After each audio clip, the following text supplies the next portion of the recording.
My friend Selena made the most amazing canapes the other day. They were that good, I thought I'd share them with you. It's a combination of sweet potato and chorizo, so the salty smokiness of the chorizo works so well with it. You just want to line a baking tray with some baking paper. And you want to cut these discs about 2 to 3 centimetres thick. So this is going to be the base of the canapé. And we're going to roast this first. Okay, that should be plenty. And then we're just going to place these discs down and using a 3 to 4 centimetre cookie cutter, and I say that specifically because I want it to be roughly the same size as the chorizo sausage because they're going to sit on top of each other. So starting with one, just press down on it and we're going to get the perfect circle. See? It's going to be a lovely little canapé. We'll pop that onto our tray and we'll cut out a few more.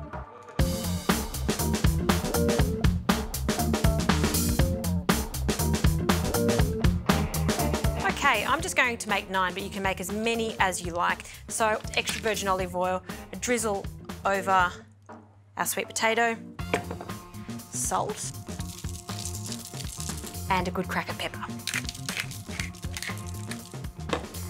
And just coat them evenly.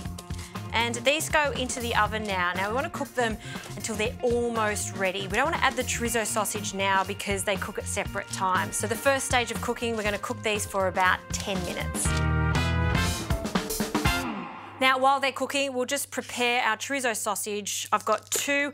I love chorizo sausage. It's got a lovely smoky flavour to it. Garlic and smoked paprika, the characteristics of a chorizo sausage. And we're just going to take the ends off. And once our sweet potato is cooked, I'm going to add these chorizo sausage pieces to the pan and cook it for about 3 to 4 minutes or until they're warmed through.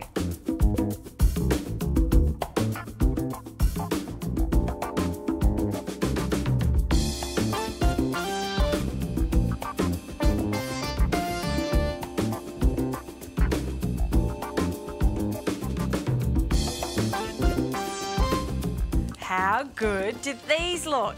Now, you can put a toothpick through them if you like, but I think they're fine as is. They're bite-sized pieces, and I know for a fact the kiddies will love this too. They love that combination of salty and sweet. Fantastic as is, but we'll add some mayonnaise to the top. Just a dollop, a small dollop on each. And for a little garnish, you could add some parsley. I've got some chervil here. I really love the flavour of chervil. And we'll just pop one of these over the top. It's 4 ingredients. It's impressive. Everyone will love them. And they take no time at all to cook. So your next party, give these a go. They are so yummy.